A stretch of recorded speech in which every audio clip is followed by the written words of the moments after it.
আসসালামু আলাইকুম। বাংলাদেশ বেতার রাজশাহী স্থানীয় সংবাদ পড়ছি মাহমুদ শওকত। আগামী 2026-27 অর্থ বছরের প্রস্তাবিত জাতীয় বাজেট আজ ঘোষণা করা হবে। বিকেলে জাতীয় সংসদে বাজেট পেশ করবেন অর্থমন্ত্রী আমির খসরু মাহমুদ চৌধুরী। অর্থমন্ত্রী হিসেবে এটি তার প্রথম বাজেট। প্রস্তাবিত বাজেটের আকার 9,38,000 কোটি টাকা হবে বলে ধারণা করা হচ্ছে। এটি দেশের ইতিহাসে এ যাবৎকালে সবচেয়ে বড় আকারের জাতীয় বাজেট। এটি দেশের 55তম জাতীয় বাজেট এবং বর্তমান সরকারের মেয়াদের প্রথম বাজেট। এবারের বাজেটে অবকাঠামো, শিক্ষা, স্বাস্থ্য ও মানব সম্পদ উন্নয়নকে অগ্রাধিকার দেওয়া হয়েছে। পাশাপাশি অর্থনৈতিক বিকেন্দ্রীকরণ, কর্মসংস্থান বৃদ্ধি এবং দেশীয় শিল্পের সুরক্ষায় কর ব্যবস্থায় বেশ কিছু গুরুত্বপূর্ণ পরিবর্তনের প্রস্তাব রাখা হচ্ছে। নাটোর হর্টিকালচার সেন্টারে সবুজ চত্বরের লেকে ফুটেছে রাশি রাশি গোলাপি পদ্ম। পদ্মসহ অন্যান্য ফুলের সৌন্দর্যে মুগ্ধ হচ্ছেন দর্শনার্থীরা। এ নিয়ে এখন শুনুন আমাদের নাটোর জেলা সংবাদদাতার একটি প্রতিবেদন।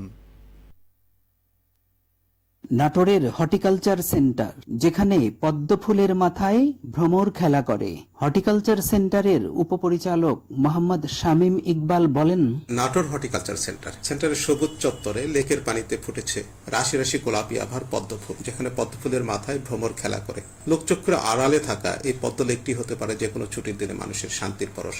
শহরের ঝাউতলা এলাকায় 65 বিঘা জমির উপরে অবস্থান করছে নাটোর হর্টিকালচার সেন্টার। শত শত ফুল আর ফলের রাজ্য। মাতৃগাছ থেকে চারা তৈরি, বিক্রি, ফল, ফুল, সবজির নতুন জাত সম্প্রসারণ আর আধুনিক কৃষি প্রযুক্তির সম্প্রসারণ করাই সেন্টারের প্রধান কাজ। এছাড়া সেন্টারে সারা বছর ধরে প্রশিক্ষণ প্রদান করা হয় কৃষি কর্মকর্তা এবং কৃষকবৃন্দদের। শাপলার পথে সীমাবদ্ধ নয় হর্টিকালচার সেন্টারটি।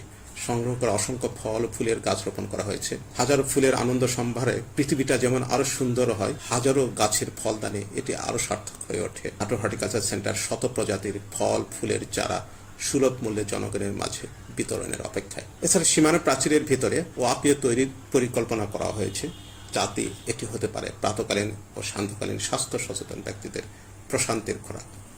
হর্টিকালচার সেন্টারকে আরো দর্শনীয় স্থানে পরিণত করবে। প্রকৃতি পর্যবেক্ষণকারী সেন্টারের দর্শনার্থী বাংলাদেশ কৃষি বিশ্ববিদ্যালয়ের শিক্ষার্থী নওশিন আশরাফি আঁচলের অনুভূতি। নাটোর হর্টিকালচার সেন্টারে এসে সত্যি মুগ্ধ হয়েছি। শহরের মধ্যে এত সুন্দর ও মনোরম পরিবেশ আমি কল্পনাও করিনি। বিশেষ করে পদ্ম ফুলে ভরা হ্রদ, চারপাশে রঙিন ফুলের সুবাস এবং এর প্রাকৃতিক সৌন্দর্য মনকে আসলেই প্রশান্ত করে তোলে। প্রকৃতিপ্রেমী যে কোনো মানুষের জন্য এই স্থানটি হতে পারে একটি চমৎকার ভ্রমণস্থল। আমি মনে করি নাটোর হর্টিকালচার সেন্টার এই জায়গাটি আরো বেশি মানুষের কাছে পরিচিত হওয়া উচিত। অনেকটা লোকচক্ষুর আড়ালে থাকা হর্টিকালচার সেন্টারের ফুল রাজ্যটি ছুটির দিনে হয়ে উঠতে পারে দুদণ্ড শান্তির পরশ। ফরাজি আহমদ রফিক, বাবন, নাটোর জেলার সংবাদদাতা, বাংলাদেশ বেতার, রাজশাহী।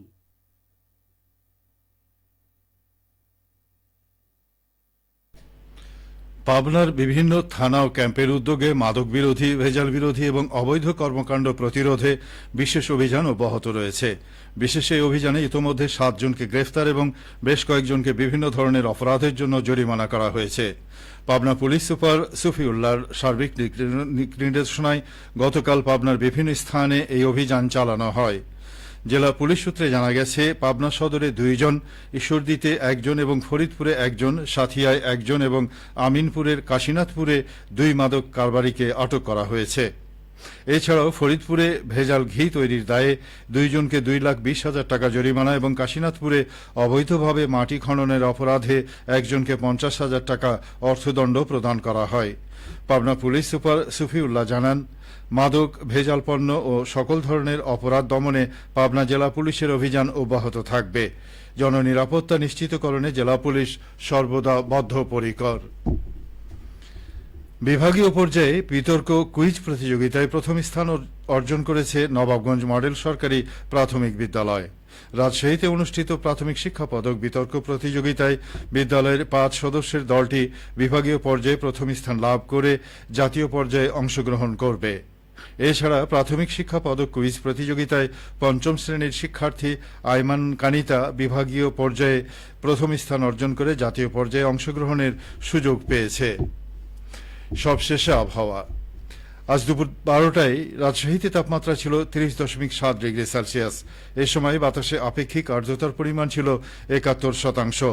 রাজশাহী ও পার্শ্ববর্তী এলাকায় আজ সূর্যাস্ত সন্ধে 6:54। সংবাদ শেষ হলো। আমাদের পরবর্তী সংবাদ দুপুর 2:05।